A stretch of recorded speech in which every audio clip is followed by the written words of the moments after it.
Don't turn me into the traitor. I'll give you my body, she begged, but the man gave her home instead. Jake Vale hadn't spoken to anyone in 27 days. He kept track on the wall, scratched lines on a panel beside the grow chamber. Not out of habit, out of caution. When you lived alone, it was easy to forget what silence was supposed to feel like. How it got inside you. He'd been a systems architect once. Designed agricultural AI for corporate colonies across the Inner Rim. Efficient, calculated work, plants grown in tubes under algorithms. No soil, no wind, no mess. But things had changed after the collapse. Not a war, not a disaster, just disconnection. One by one, systems failed. Communications died. Transport stopped coming. Settlements went quiet. Now he lived in the dust. His home was a rusted prefab near the edge of the failed greenbelt. The soil had gone alkaline 3 years ago. He was still trying to reclaim it, rebalance it with ash, compost, old hydronutrients. Most days he tended the planters, kept the water filters clean, and hoped the wind didn't carry more of the rot spores from the east. That morning, he was crouched beside the root bed, trying to coax life from a cluster of limp green stems. His hands were dusty, fingernails chipped. No gloves. He'd sold the last ones for dried protein and lamp oil 2 months ago. Sweat trickled down his neck despite the cold wind. The heat on Therian. It came in waves, dry, heavy, then gone. It left behind only static and fatigue. He heard the footsteps before he saw her. Not footsteps, drags. A stagger, uneven pressure on the ground. He stood slowly, wiping his palms on his pant legs, and turned toward the ridge. A figure was coming down the slope. Barefoot, tall, thin, female. She wore what looked like ceremonial fabric, sheer, torn in places, caked in dust. The silk had once been white, maybe silver, now stained pale brown and clinging to her body in asymmetrical strips. One shoulder bare, a thigh exposed where the hem had split. Her skin had a cool, cyan tone, mottled in places from cold or bruises. Her hair was long, white, tangled, streaked with sweat and dirt. It whipped across her face as she stumbled. He didn't move toward her, just watched, hands resting at his sides. She locked eyes with him from 20 meters out. Her steps slowed. Her body swayed. She was half collapsed already. Still, she kept walking. When she reached the edge of his perimeter, her knees buckled. She dropped hard into the dirt, arms catching her weight. Breathing ragged, shoulders trembling. She raised her head and spoke with a dry, cracked voice. "Don't turn me in." Jake said nothing. Her chest rose and fell in shallow, uneven breaths. Her lips parted again, slower this time, every word deliberate. "I'll give you my body. Just don't call them. Traitors. Scouts. Reclaimed teams." She believed she was still on their radar. He scanned the horizon. Nothing moved. Nothing buzzed. No drones. No skiffs. The woman wasn't followed. If they had dumped her, they weren't coming back. Still, he didn't move. He wasn't armed. Never had been. That was a choice. People assumed that made him vulnerable. It didn't. It made him visible only to the desperate. The ones who didn't come for blood, they came for something else. "I'm not here to trade," he said. His voice came out rougher than expected. He hadn't used it in days. She blinked, as if registering that he hadn't moved closer, hadn't lunged, hadn't lifted a weapon or even raised his voice. Jake turned, walked to the door of his cabin, and keyed it open. The hinge let out a soft metallic click. He didn't look back. He left the door open.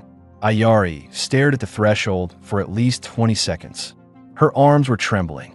Her feet were bleeding from cracked soles. Her body felt like it might come apart. Not from injury, but for being pushed too far for too long. Her mind raced. Was this a trap? Was he calling someone inside?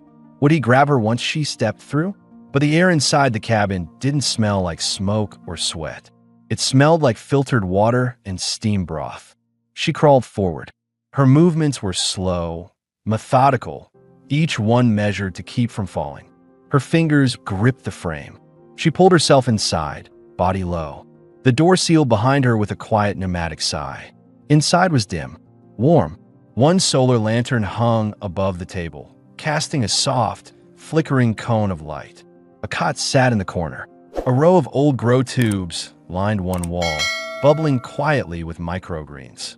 A water unit dripped steadily into a barrel. On the stove, a pot simmered. The smell, real soup, maybe rootstock and lentils, made her head swim. He was standing by the pot, ladled soup into a metal bowl, walked it to the table, set it down. Then he stepped back and sat down across the room. She didn't move. He didn't speak. The silence was thick, not hostile, not soft, just real. She stared at the bowl for a long time. Her body wouldn't move. Muscles refused to trust. Her brain screamed that this was the setup, kindness first, then the demand. Always the same pattern. He stayed where he was. Eventually, she forced herself up, reached with one arm, grabbed the bowl. She didn't sit at the table. She stayed on the floor, back to the wall, legs curled under her. The soup was hot, too hot. She winced on the first sip, then drank more. She didn't speak while she ate. Neither did he. When she finished, she set the bowl on the floor beside her. Her stomach was still empty, but no longer screaming. Her hands trembled from the aftershock of warmth. "I said I'd give you my body," she said. "You're not." Jake shook his head. "You're safe here." Ayari's eyes narrowed. Her voice was quieter now. No one's ever said that without asking something after. "I won't." "Then why help me?" He paused. "Because I could not. Because the last person I didn't help was found dead by my field pump. Because people aren't salvage." He didn't say any of that. Instead, he stood, walked to a crate in the corner, picked up a folded blanket, and brought it to her. He placed it within her reach. Not over her. Not on her. "If you need sleep," he said, "it's clean." Then he walked back to his cot and sat. Ayari didn't reach for the blanket at first. Her mind still ran calculations. How quickly she could escape if needed, where the tools in the room were, how far she was from the ridge. But her arms ached. Her eyes burned. Her body was slipping toward unconsciousness, whether she liked it or not. She picked up the blanket and wrapped it tightly around herself. The room smelled faintly of old wiring, dried herbs, and earth. She closed her eyes. Jake sat in silence. He hadn't planned to let anyone in. He hadn't wanted another mouth to feed. But she wasn't just anyone. She was running, half-starved, and terrified enough to offer herself like currency. And he was too tired of watching people turn into predators to become one himself. Outside, the wind scraped across the walls of the cabin. It would keep blowing all night. Inside, the air held steady. No footsteps, no shouting, no movement. Ayari slept. And for the first time in years, Jake Vale wasn't alone. When Ayari opened her eyes, the light inside the cabin had shifted. A soft amber glow filtered through the slits in the wall paneling. Morning, or close to it. The air smelled different now. Sharper, cleaner, with hints of heated metal and sterilized soil. She lay on the floor where she had fallen asleep, still wrapped in the blanket Jake had left for her. Her legs had curled up sometime during the night, and the tightness in her spine suggested she hadn't moved much since. But nothing hurt. No bruises she didn't already have. No soreness in places that would have told her something had been taken while she slept. Her fingers tightened around the fabric. He hadn't touched her. She pushed herself up slowly, wincing as stiff joints protested.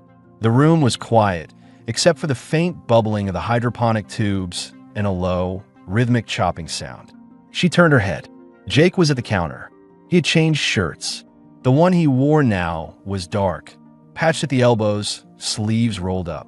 He was slicing dried root vegetables on a cutting board with calm precision, the kind born from repetition and muscle memory. Not military, civilian, settler. Everything about his movement was deliberate but unthreatening. He glanced over once, saw her awake, and gave a small nod. Not a smile, just acknowledgement. She sat fully upright, the blanket slipping from her shoulders. Her fingers gripped it before it could fall past her chest. Her body tensed, not from fear exactly, but from uncertainty. What now? Jake finished slicing, placed the pieces into a pan, and started the burner. He didn't speak right away. That told her something. If he wanted control, he'd fill the air with instructions. If he wanted dominance, he'd ask questions. Instead, he just let her breathe. She cleared her throat. "How long was I out?" 8 hours, he replied without looking up. Didn't move once. Her eyebrows twitched. You watched me. I listen when I cook. A beat passed. That's it. Yes. She looked down at the floor, unsure whether to feel embarrassed or relieved. Where am I? She asked. What zone is this? South edge of Sector 9. Therian 8. For days past the last trade route. If anyone marked you for pickup, they're not coming here. That told her what she needed to know. She wasn't being used as bait. She hadn't been dropped here to lure anyone else. Why are you out here? She asked quietly. He stirred the pan before answering. Used to work agri-design.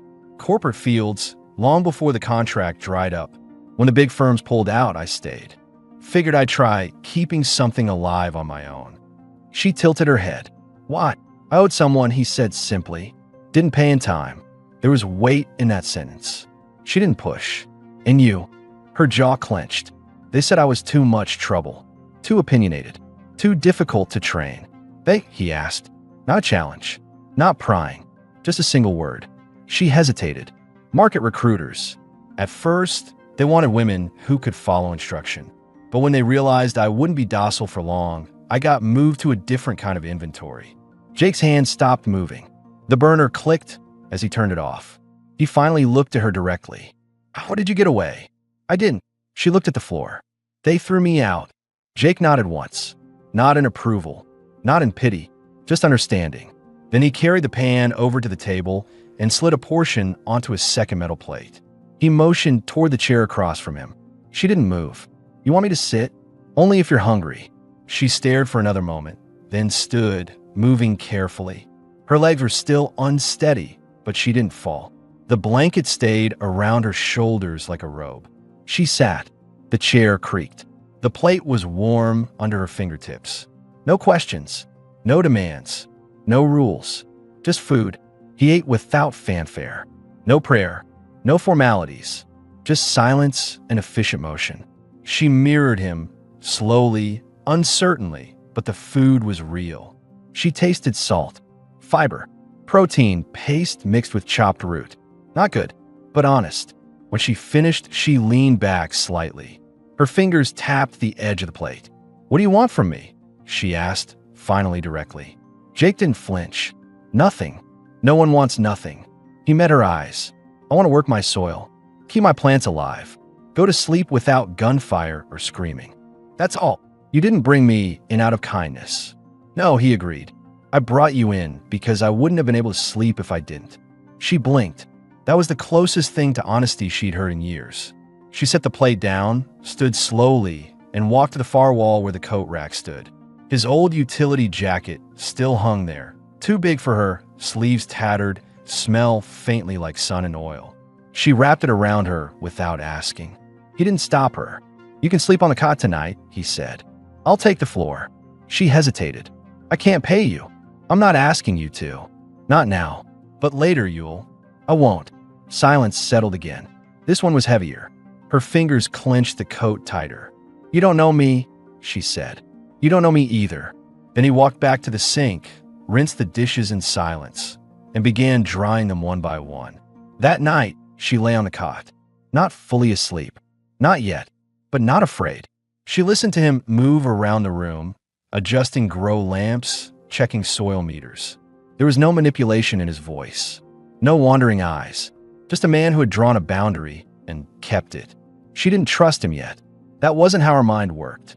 But she didn't expect him to betray her while she slept, and for now, that was enough. Outside, the wind had shifted. Softer now, carried the smell of iron and salt. Ayari pulled the coat tighter around her and closed her eyes. For the second night in a row, she slept inside. For the first time, she didn't dream of running.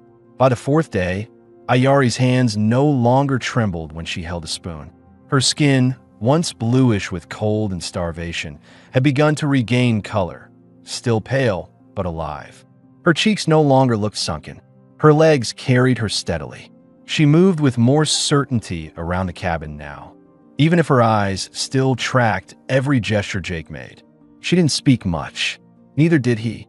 Their silences weren't uncomfortable, just unspoken agreements.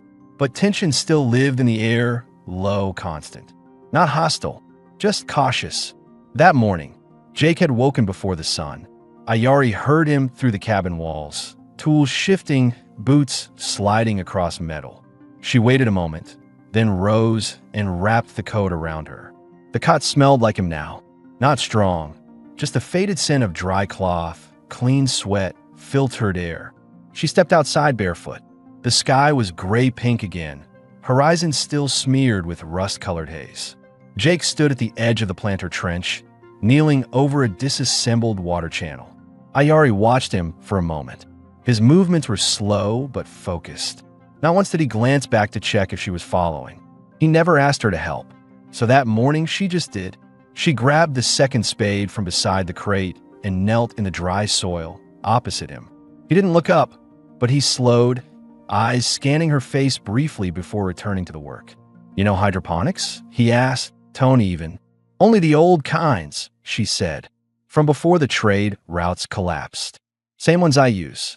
She nodded once and began clearing debris from the intake valve. They worked for almost an hour in silence, moving in rhythm. Dig, scoop, align, patch. When the wind kicked up dust, she pulled the coat collar up around her face. He passed her a rag without a word. Finally, she broke the quiet. "There's something I should ask." Jake glanced up. "Go ahead. If I stayed longer, not just a few nights, what would that mean?" He wiped his hands and leaned back on his heels.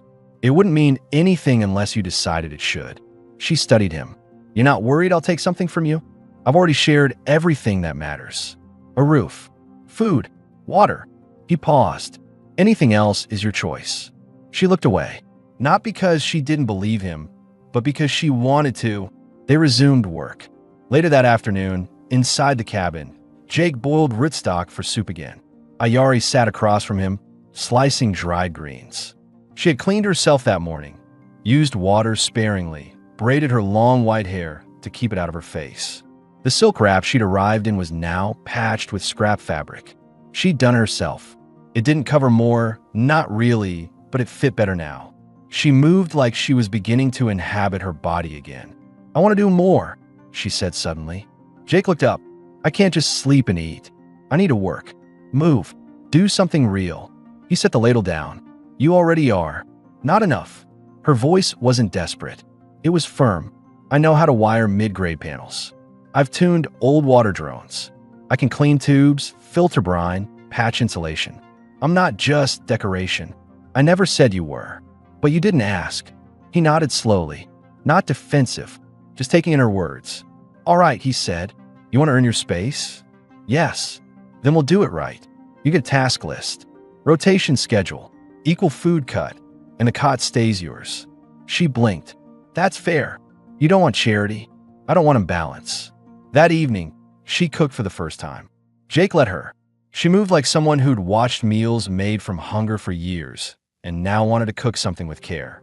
She didn't speak much while she worked, but she tasted the broth before seasoning it. She used dried herbs he'd stored for weeks, added chopped root, and even sliced and fermented rind from a salt pod. The result wasn't perfect, but it was good. Jake took one spoonful, then another.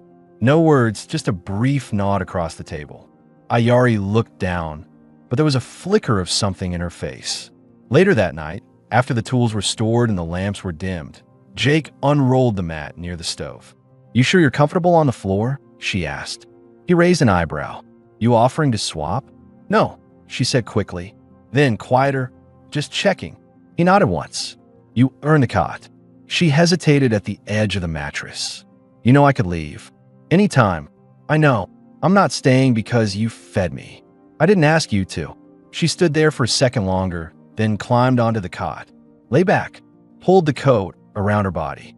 She watched the lantern flicker on the ceiling, the shadows shifting along the metal beams. "You're different from them," she said softly. Jake didn't ask who they were. "I was sold 3 times," she continued.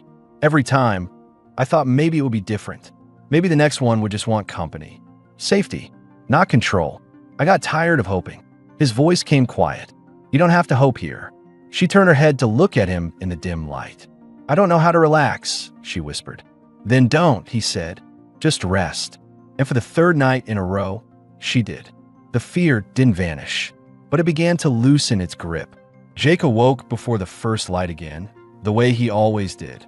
Years of early schedules hadn't left his bones even out here, where no clocks mattered. He lay still for a moment, listening. Breath. Soft. Steady. He turned his head slightly. Ayari was still asleep on the cot, curled on her side, her arms folded under the coat. Her white hair had slipped loose from the braid, strands spread over her cheek, catching faint glimmers from the overhead lamp. Her leg was half exposed through the side slit in the patched wrap she still wore. She hadn't moved much during the night. She didn't flinch in her sleep anymore. He sat up quietly, stepped over to the stove, relit the burner, and placed a pot over the heat. Routine, familiar, measured. By the time Ayari stirred, the smell of water-steamed root and ground oil seeds filled the cabin. She blinked, her eyes opened slowly, adjusting to the dim orange light filtering in from the east-facing vent slit. She sat up. No startle, no recoil, just a sigh. Jake slid a small bowl across the table without comment. She took it. They ate in silence. But this morning, the silence felt comfortable. She finished first, set the bowl aside and stood, stretching. Her legs had gained back some strength, her steps more balanced. The jacket hung from her shoulders, but her posture had changed. No longer defensive, more self-contained. She crossed the room and picked up the panel repair kit without asking. "You want to start with the water sensors?" she asked. "Yeah. Left unit's been misfiring since the storm 2 weeks back." She nodded, pulled her hair into a loose tie, and stepped outside. Jake watched her through the open door. She didn't ask permission anymore. He joined her 10 minutes later, and for the next 2 hours, they worked side by side, clearing mineral buildup, adjusting feed ports, splicing 2 cracked relay lines.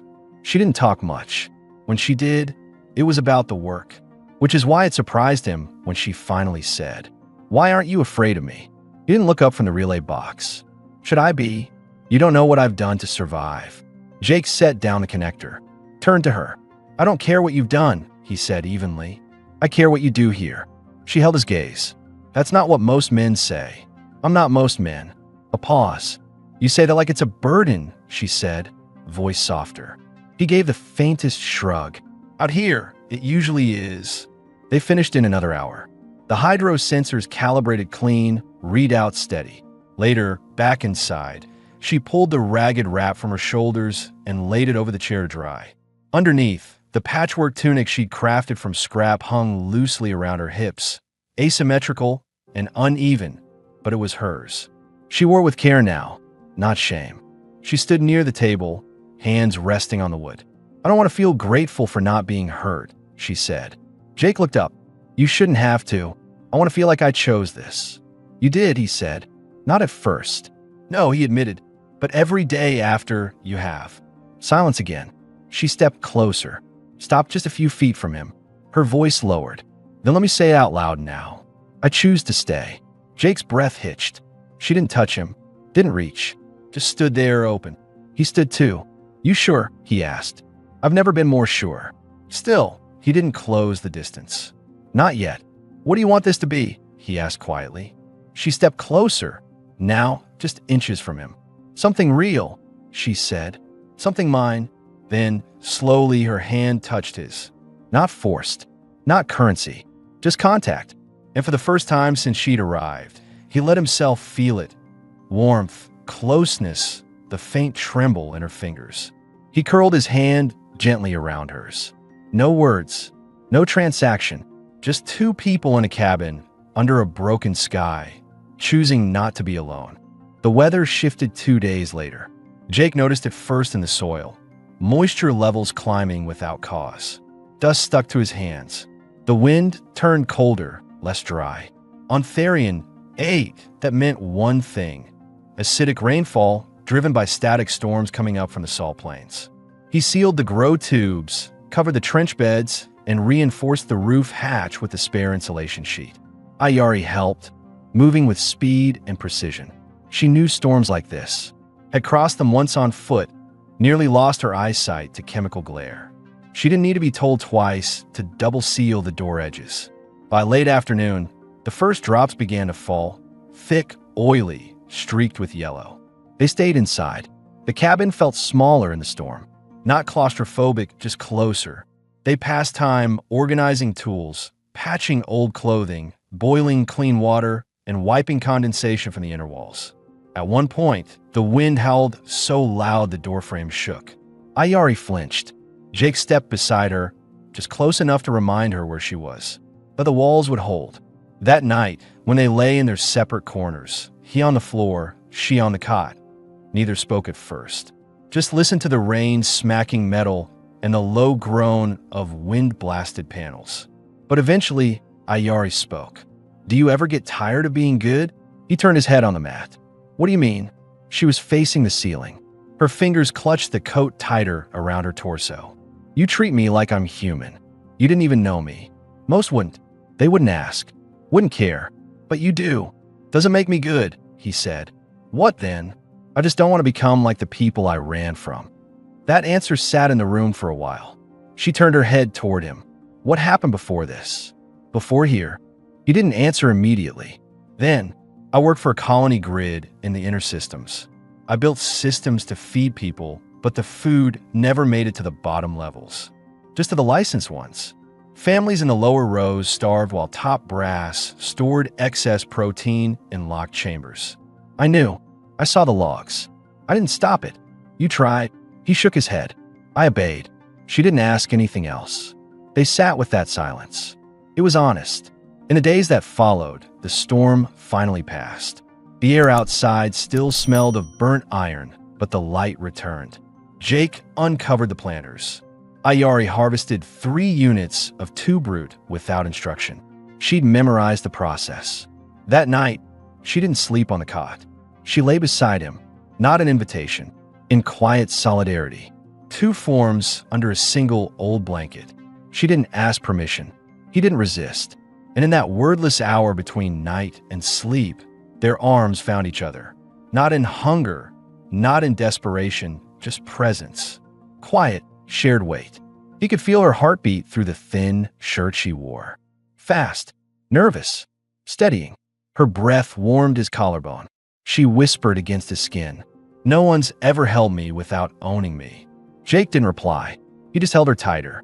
Neither of them needed words anymore. The rhythm of the days changed after that. Not suddenly, but quietly, like a room warming from a fire someone forgot they lit. They woke side by side now. Sometimes tangled, sometimes not, but never apart. Ayari didn't ask for permission when she reached across his chest. Jake didn't pull away when her hand stayed there as morning light leaked in through the vent slits. There was still no talk of what it meant. They didn't define it. They just lived it. She took over the planter maintenance without being told, replaced a broken valve filter, cleaned the soil traps, even adjusted the light spectrum by climbing the roof and tuning the external panel herself. Arms stretched over corroded piping, wind cutting through her shirt, skin streaked with dust and sun. He watched her from below. She looked alive up there. And every night, they came back to the cabin, ate together, cleaned together, and when the work was done, they sat close. Her fingers curled around the back of his hand. His chin tucked gently against her shoulder when the wind howled outside. But healing wasn't linear. It never was. That became clear the morning she dropped the tin cup on the floor. It wasn't loud. It just clattered. She froze. Her breathing changed, sharper, shallow. Jake had seen it before in others. Trauma didn't need volume. Sometimes a sound, a motion, a shadow was enough. He moved slowly, not toward her, just to the counter, poured fresh water, set it down beside her, and backed away. She didn't drink it, not immediately. Her fingers trembled as she picked up the cup. She looked at him, eyes alert, haunted, waiting for something she had seen in others. Anger, punishment, control. She got none. Jake just stood still, offering space. "Thank you," she said quietly. Voice strained, barely audible. He nodded once. No rush. They didn't talk about it that day. She returned to work, quiet but present. By nightfall, her fingers found his again. But her grip lingered longer this time, as if needing to confirm something wasn't gone. 3 days later, she brought it up. They were planting new seedlings under one of the repaired domes when she finally said it, hands buried in soil. "When I was first sold, They called it a placement. Said I'd be helping. Said I'd earn credits. I believed them. Jake didn't interrupt. She kept going. They took my name, made me wear collars, gave me a number. She glanced at him as if checking for disgust. She didn't see it. I broke a plate once. Not on purpose. It just slipped. Like this morning. I got locked in a heat chamber for 8 hours. That's what I thought would happen when I dropped your cup. He swallowed hard. You won't be punished here. I'm still waiting to believe that, she admitted. But I want to. That night, as they lay together, she didn't just curl beside him. She pressed her forehead against his chest. I want you to touch me, she said. But not because you think you've earned it. And not because I owe it. Jake didn't move. Not right away. He wanted to be sure. Her voice stayed steady. I want it because I choose it. For the first time, I want to choose. When his lips finally touched hers, it wasn't fast or hungry. It was cautious, honest. Their clothes didn't fall away like in the stories. They came off piece by piece, with pauses, questions, silent affirmations. And when they finally lay skin against skin, she didn't flinch. She breathed. He held her afterward, not as reward, not as conquest, but as agreement. And sometime in that silence, she whispered into his chest, I'm not afraid anymore. He kissed her hair. You never had to be. The sky over Therion, H shifted again. Not with a storm, not with danger, with color. Soft orange replaced the dead pink haze. The dust winds settled for the first time in weeks. Morning light filtered through the cracked polyglass window with a clarity neither of them had seen in months. The air didn't smell like rust anymore. It smelled faintly like dry grass and heated stone. Inside the cabin, Ayari stood barefoot near the stove, stirring a pot slowly, her white hair braided and tied back. The patched tunic she'd built from old fabric hung comfortably on her now. Clean, close-fitting, layered over thin leggings she'd found and repaired. She moved with certainty, not caution. Jake sat at the table, working through a rewire schematic for the failed roof heat array. One hand held a soldering tool. The other reached for his cup without looking. Ayari handed it to him before he could. She smiled faintly. He set down the tool. Thanks. She looked at him seriously for a moment. Can I ask you something? You can always ask. If you had never opened that door, that first night, would you have regretted it? He met her eyes. I'd still hear your voice in my sleep. She nodded once and returned to stirring. There were no more questions. Not about whether she was staying. Not about what either of them owed. There was nothing transactional between them now. That afternoon, they walked the perimeter together, inspecting the sealed cracks in the outer fence, double-checking the condenser tanks, checking for signs of corrosion in the pipes. Ayari spotted a small vine pushing up through a crack in the dry earth. Do we pull it? She asked. Jake crouched. Look closely. No, it's not invasive. Let it grow. She knelt beside him. Then maybe it's a sign. Of what? Something survived. Later, they repair the last roof panel. She stood on the ladder, arms overhead, sleeves rolled, sun casting a glow across her shoulders and neck. Jake handed her each bolt, each tool, one by one, silently, like a dance they'd learned through repetition. When the panel clicked into place, she climbed down and pressed her forehead gently against his chest. I'm home now, she said. He held her, not protectively, but equally. That night, they lay together in the cot, his mattress long since given up, the cot now made for two. The cabin around them was the same, patched walls, dented furniture, a sputtering stove. But it felt like something else. Not shelter, a life. Ayari traced her fingers across his chest slowly. I was never supposed to matter. Not in any of the places I was before. But here I do. You always did, he said. You just needed somewhere to remember it. Outside, the wind whispered low against the metal siding, but the sky stayed calm. No more running. No more bargaining. No more fear. She kissed his shoulder once, softly, and closed her eyes. He kept his hand over her hip, anchoring her to the moment. And for the first time on Therion, 8, nothing had to be earned. They had already chosen each other, and they would wake up together again tomorrow. Days passed, then weeks. The landscape around the cabin changed, not from the planet itself, but from how they lived within it. Jake and Ayari no longer spoke about staying or surviving. Those words no longer applied. They planted new seedlings together, organized storage shelves, insulated the northern wall before the next temperature drop. The cabin felt lived in now, not temporary. There were 2 pairs of boots by the door.